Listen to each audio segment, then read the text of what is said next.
Hey guys, welcome back to my channel, The Pharma Fam.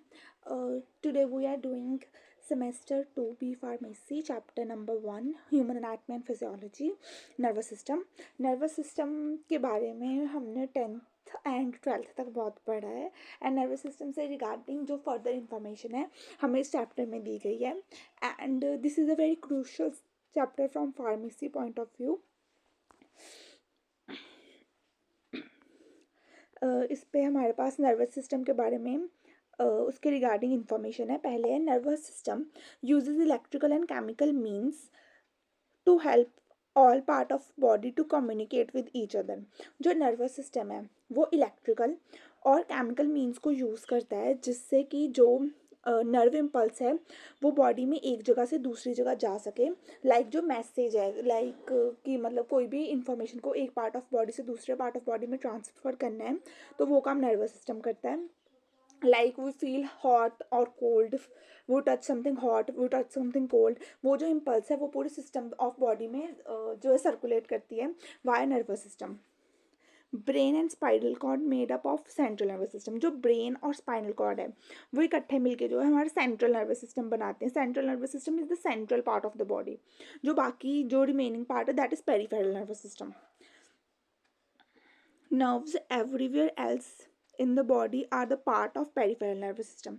जो कि बाकी nerves हैं बॉडी की वो सब पेरिफेरल नर्वस सिस्टम का पार्ट है. Nervous system is a complex system that controls and coordinates body activities. जो नर्वस सिस्टम है एक कॉम्प्लेक्स सिस्टम है जो बॉडी की एक्टिविटीज़ को कंट्रोल करता है और कोऑर्डिनेट करके आगे बढ़ाता है. ठीक है. मेन जो हमारे पास नर्वस सिस्टम के बारे में है वो ये है कि जो नर्वस सिस्टम है हमारी बॉडी का वो क्रूशियल पार्ट है जो हमारी बॉडी के सेंट्रल एक्सिस से एंड बॉडी के हर एक पार्ट तक फैला हुआ है. सेंट्रल एक्सिस का जो सिस्टम है that is central nervous system and जो बाकी बॉडी का पार्ट है that is peripheral nervous system. And this is all about nervous system. And हमारे पास आते हैं बाद में पार्ट्स ऑफ नर्वस सिस्टम कि जो नर्वस सिस्टम है उसे फर्दर किन किन पार्ट्स में डिवाइड किया जा सकता है. जो नर्वस सिस्टम है it is mainly divided into two main divisions, that is central nervous system and peripheral nervous system. Central consists of brain and spinal cord and peripheral consists of nerves and autonomic nerves. जो peripheral nervous system है उसमें बाकी सारी body के parts आ जाएंगे brain और spinal cord को छोड़ के. एंड हमारे पास आगे है जो नर्वस सिस्टम के हमारे पास मेन ऑर्गन्स हैं उनमें कौन कौन से ऑर्गन्स आते हैं. Brain, sensory organ for smell that is nose. फिर हमारे पास आता है sensory receptor located in skin, joints, muscles, other part of body, वो सब आते हैं. Spinal cord, eyes, ears, sensory organ of taste that is tongue. सारे जो पार्ट्स हैं कलेक्टिवली हमारे नर्वस सिस्टम में आते हैं. एंड देन हमारे पास जो फर्दर नर्वस सिस्टम है उसमें हमारे पास सिंपल प्रोसेस क्या होता है जिससे कि हमारे नर्वस सिस्टम में जो इन्फॉर्मेशन है उसे एक पार्ट से दूसरे पार्ट तक भेजा जाता है. उसमें कौन सा प्रोसेस यूज़ होता है. पहले तो है रिसीविंग सेंसरी इन्फॉर्मेशन कि हम पहले तो नॉर्मल जो इन्फॉर्मेशन होती है उसे रिसीव करते हैं. देन जो नर्वस सिस्टम है जनरल सेंसरी जो इन्फॉर्मेशन है उसे रिसीव करता है touch, pressure, temperature, pain, vibration, as well as a special sensation taste, smell, vision and sound. जो हमारा नर्वस सिस्टम है वो जितनी भी एक्सटर्नल एनवायरनमेंट की सेंसेशंस हैं, temperature change, pressure change, pain, इन सब चीज़ों को फील करता है पहले तो. देन होती है सोमैटोइजेशन. इसमें क्या होता है this is the combined input. ये सारे जो कोई भी हमारी बॉडी में कोई भी सेंसेशन हो या किसी भी टाइप की टच की कोई भी टाइप की फीलिंग है उसे ये कंबाइन करके आगे जो फर्दर स्टेज है वहाँ तक पहुँचाता है.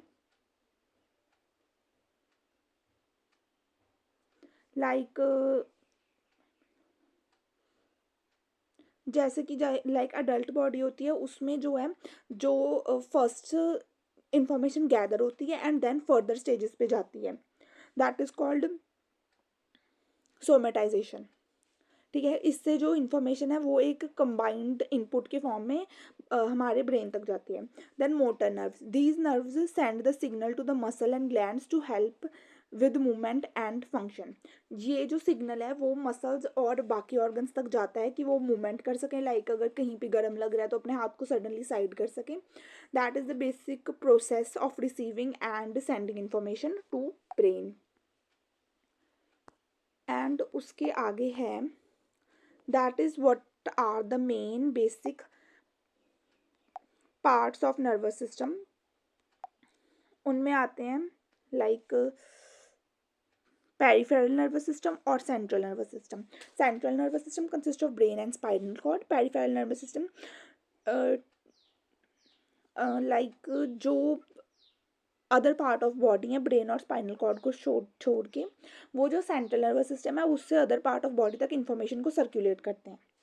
हमारे पास ब्रेन जो है that is the source of information, जो बाकी बॉडी तक बाकी जो पार्ट्स हैं उन तक इंफॉर्मेशन पहुंचाएगा जिसके पास इंफॉर्मेशन है। एंड स्पाइनल कॉर्ड ऐसा पाथवे है जो कि ब्रेन को और पेरिफेरल नर्वस सिस्टम को आपस में कनेक्ट करती है। फिर आता है हमारे पास autonomic nervous system and somatic nervous system. Autonomically regulates the gland, internal organ, blood vessels, pupil dilation, digestion and blood pressure.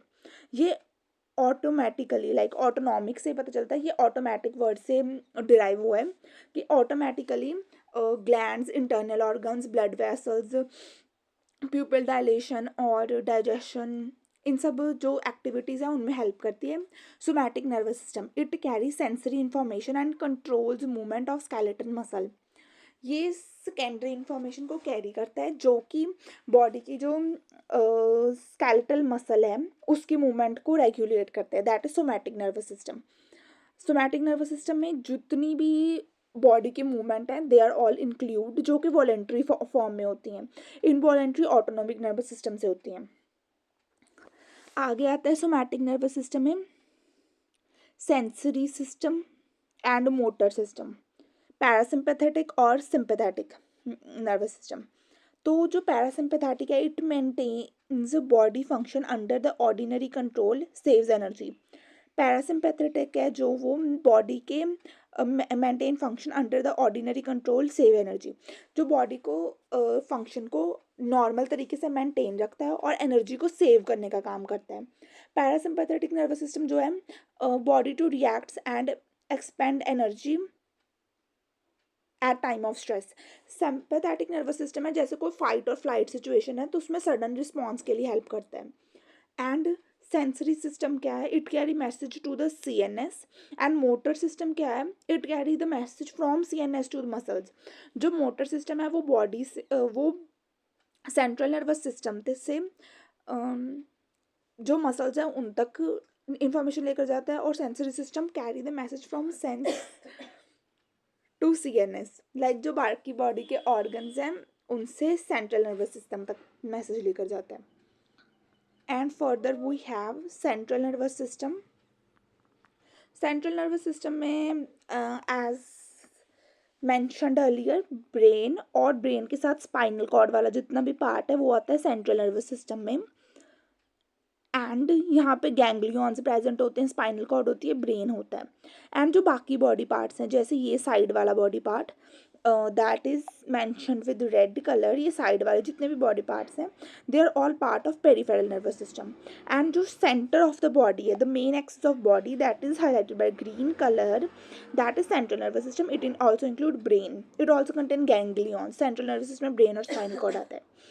And further हमारे पास है somatic and autonomic nervous system. Somatic it controls all the voluntary actions of the body. Somatic में जो कि body के ऐसे actions हैं जो कि हमारी मर्जी से हो रहे हैं वो सब कंट्रोल होते हैं, जैसे movement, sensory information from skin, muscles and joints to the brain and spinal cord. ठीक है। एंड देन हमारे पास आता है autonomic nervous system that refers to like automatic. It contain the involuntary actions। इसमें लाइक इनवॉलेंट्री सारे processes आ जाएंगे जैसे कि heart rate, breathing, digestion, connecting to brain to internal organs.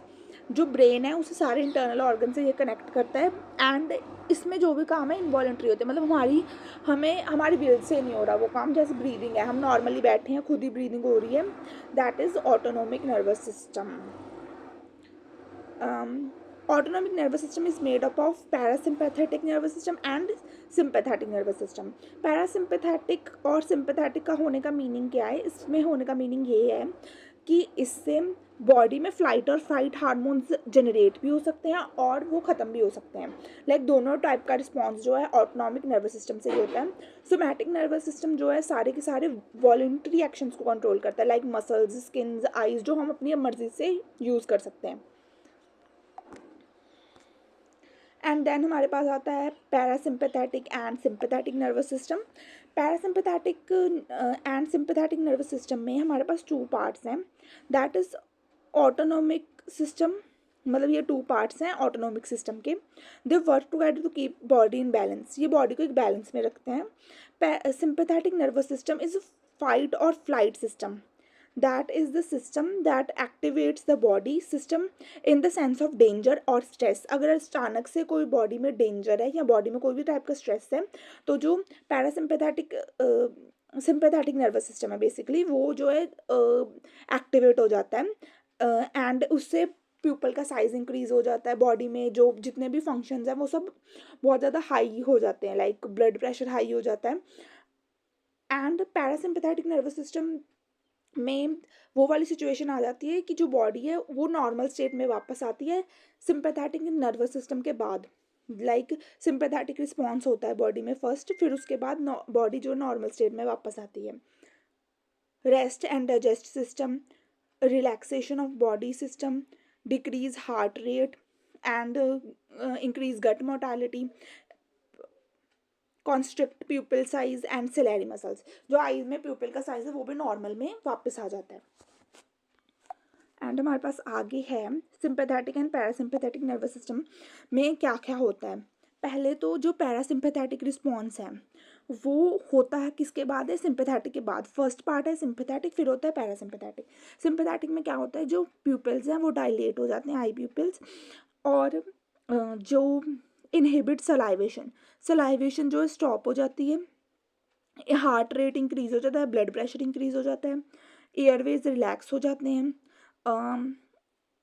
Inhibit activity of stomach की एक्टिविटी बंद हो जाती है, इनहिबिट गॉल ब्लैडर की एक्टिविटी बंद हो जाती है, इनहिबिट एक्टिविटी ऑफ इंटेस्टाइन वो बंद हो जाती है, secretes epinephrine and non epinephrine, two type के फाइट एंड फ्लाइट हार्मोन होते हैं, एपिनेफ्रिन एंड नॉन एपिनेफ्रिन, वो दोनों सिक्रीट होते हैं। गॉल ब्लैडर जो है रिलैक्स हो जाता है इस सिचुएशन में। जब पैरासिम्पैथेटिक रिस्पॉन्स होता है, ये सब होने के बाद बॉडी को पैरासिम्पैथेटिक रिस्पॉन्स की ज़रूरत है नॉर्मल स्टेट पे वापस आने के लिए। उसके लिए होता है कॉन्स्ट्रिक्ट प्यूपिल्स, आई प्यूपिल नॉर्मल साइज में हो जाते हैं, जो सलाइवरी सिक्रीशन है वो दोबारा से स्टार्ट हो जाती है, हार्ट रेट नॉर्मल स्लो हो जाता है, जो एयर पाथवेज थे जो बहुत ज़्यादा रिलैक्स हो गए थे वो नॉर्मली कंस्ट्रिक्ट हो जाते हैं, जो स्टमक की एक्टिविटी थी वो दोबारा से स्टार्ट हो जाती है, गॉल ब्लैडर की जो स्टिमुलेशन है वो स्टार्ट हो जाती है, मतलब दोबारा से एक्टिविटी स्टार्ट हो जाती है, इंटेस्टाइन की एक्टिविटी स्टार्ट हो जाती है, जो गॉल ब्लैडर है उसमें नॉर्मल सिंपल कॉन्ट्रैक्शन होनी स्टार्ट हो जाती है।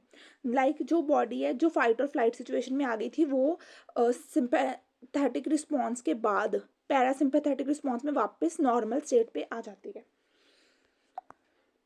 हमारे पास आगे है न्यूरॉन जो है वो सबसे ज़्यादा basic unit of nervous system.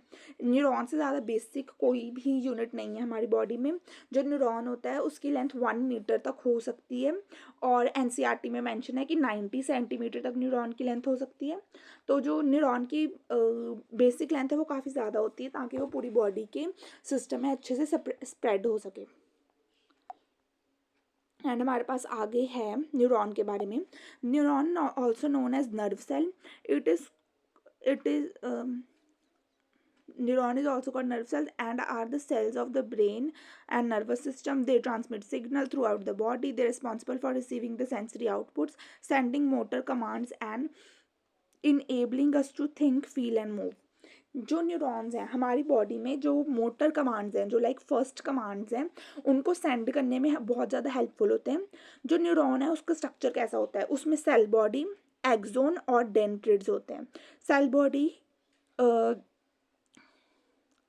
Called soma, this part contains nucleus and other organelles. जो सेल बॉडी है जिसे कि सोमा भी बोलते हैं, इसमें सारी की सारी ऑर्गेनेलीज होती हैं like organs of cell, and उसका न्यूक्लियस भी प्रेजेंट होता है, that is brain of cell. Axon is a part that look like long tail, send messages away from the cell. Dendrites is this part look like tree branches and receive messages from the cell nearby. जो axon है वो भी long tail like structure होते हैं, ये message को send करते हैं अवे फ्रॉम सेल। एंड जो डेंड्राइट्स हैं वो मैसेज को पिछले वाले सेल से वापस लेते हैं, लाइक वो मैसेज को लेने का काम करते हैं, ये मैसेज को लाइक आगे भेज देने का काम करते हैं सेल से। ये पार्ट्स यहाँ पे प्रेजेंट भी हैं, यहाँ पे जैसे क्लियरली विजिबल है न्यूरॉन के पार्ट्स। इसमें हमारे पास डेंड्राइट्स हैं जो कि दूसरे नियरबिंग सेल से सिग्नल लेने का काम करते हैं, दैट इज सेल बॉडी। यहाँ पे ये न्यूक्लियस है और इसमें बाकी सेल ऑर्गेनेलिज भी कहीं कहीं किसी किसी सेल में प्रेजेंट होती हैं। यहाँ पे ये न्यूक्लियस है, ये एक्सॉन टर्मिनल है, इस पूरे टर्मिनल को एक्सॉन टर्मिनल बोलते हैं। एंड ये जो है ये पूरा पार्ट को एक्सॉन बोलते हैं, ये वाले एक्सॉन टर्मिनल्स है यहाँ पे प्रेजेंट होते हैं, जो कि पहले ये सेल से सिग्नल लेने का काम करते हैं नेबरिंग सेल से, ये अगले सेल को सिग्नल भेजने का काम करते हैं। इसमें कोई कोई जगह पे जो है लाइक मतलब सेंटर में सेल भी प्रेजेंट होते हैं जिनको श्वान सेल्स बोलते हैं। एंड जहाँ पे एक शीथ प्रेजेंट होती है उसे माइलिन शीथ बोलते हैं। एंड जहाँ पे शीथ नहीं प्रेजेंट होती है उसे नोड ऑफ रेनवियर बोलते हैं। This is the basic structure of neuron. आगे हमारे पास न्यूरॉन के फंक्शंस हैं। फंक्शन क्या है न्यूरॉन के, पहले आते हैं मतलब टू टाइप के न्यूरॉन आते हैं, सेंसरी एंड मोटर। ठीक है, सेंसरी न्यूरॉन्स कौन से होते हैं, carry impulse from body to brain. Sensory neurons वो न्यूरॉन्स हैं जो कि सिग्नल को ह्यूमन बॉडी से ब्रेन तक लेकर जाएं, जो सिग्नल को ह्यूमन बॉडी से ब्रेन तक लेकर जाएं, they are sensory neurons. And motor neurons जो हैं वो नर्व इम्पल्स को ब्रेन और स्पाइनल कॉर्ड से मसल्स तक लेकर जाते हैं। मोटर न्यूरॉन्स ब्रेन और स्पाइनल कॉर्ड से नर्व इम्पल्स को मसल तक लेकर जाते हैं, M for muscles, M for motor. And sensory neurons जो हैं नर्व इम्पल्स को बॉडी से ब्रेन तक लेकर जाते हैं। नर्व इम्पल्स को सेंसरी न्यूरॉन्स बॉडी से ब्रेन तक लेकर जाते हैं, और मोटर न्यूरॉन्स नर्व इम्पल्स को ब्रेन स्पाइनल कॉर्ड से मसल्स तक लेकर जाते हैं। एम से मोटर, एम से मसल्स, एंड पे मसल तक इंफॉर्मेशन पहुंचेगी मोटर न्यूरॉन से। कम्युनिकेशन कैसे होता है, सिनैप्सिस, न्यूरो इफेक्टर जंक्शन। सिनैप्सिस जैसे टू न्यूरॉन्स प्रेजेंट होते हैं कहीं पे भी, जैसे यहाँ पे वन न्यूरॉन प्रेजेंट है, लाइक जहाँ पे भी कहीं पे टू न्यूरॉन्स प्रेजेंट होते हैं, फॉर एग्जांपल यहाँ पे हमारे पास एक न्यूरॉन प्रेजेंट है एंड यहाँ पे उसका एंड पार्ट है लाइक, एंड यहाँ पे जो है सेकंड न्यूरॉन प्रेजेंट है एंड इसके आगे उसकी बाकी स्ट्रक्चर है। ये जो स्पेस है टू न्यूरॉन्स के बीच में, इसे सिनैप्सिस बोलते हैं। सिनैप्सिस, ये जो स्पेस है यहाँ से जो है सिग्नल वो वेरियस वे में जो है ट्रांसमिट होता है, एंड इस स्पेस को सिनैप्सिस बोलते हैं। यहाँ पे जैसे कि लिखा हुआ है कि जो स्पेस है एक्सोन एंड डेंड्राइट्स के बीच में, उसे बोलते हैं सिनैप्सिस। नियर बाय न्यूरॉन को केमिकल और न्यूरोट्रांसमीटर के थ्रू मैसेज, केमिकल्स के थ्रू भी मैसेज भेजते हैं। लाइक जो न्यूरोट्रांसमीटर्स होते हैं वो एक सॉर्ट ऑफ केमिकल्स ही होते हैं जो एक सेल से दूसरे सेल तक मैसेज को ट्रांसफर करते हैं। न्यूरो इफेक्टर जंक्शन कौन सी होती है, the connection between the neuron and effector organ और सेल। न्यूरो इफेक्टर जंक्शन वो जंक्शन होती है जहाँ पे न्यूरॉन और कोई इफेक्टेड साइट जहाँ पे मैसेज ट्रांसफर करना था वो एकदम कॉन्टैक्ट में हो, वहाँ पे सिनैप्स